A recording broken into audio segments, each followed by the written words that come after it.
काय आहे आदित्य राणूबाईचे व्रत तुम्हाला माहिती आहे का? चला तर मग काय आहे हे व्रत समजून घेऊया. हा व्हिडिओ शेवटपर्यंत पहा. व्हिडिओ आवडल्यास लाईक करा. श्रावण महिन्यातील रविवार म्हणजे एक खास आध्यात्मिक दिवस.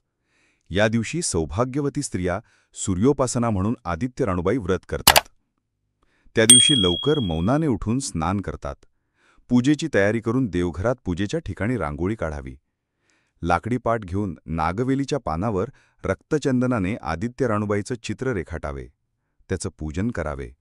पूजेसाठी 6 वेड्यांचे मंडळ, 6 सुतांचे गाठी दिलेले तंतू, फुलं, हार, विडा, गूळ खोबऱ्याचा नैवेद्य ठेवावा.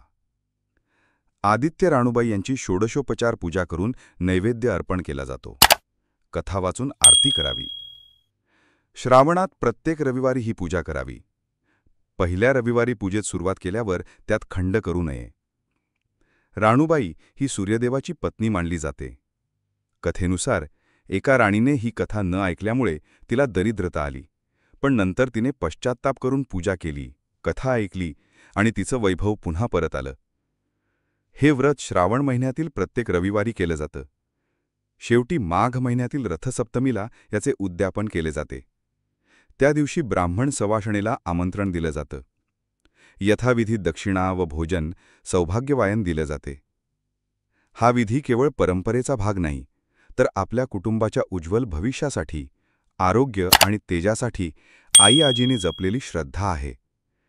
असेच धर्मशास्त्र समजून घेण्यासाठी नित्यकर्मकांड या चॅनलला सबस्क्राईब करा.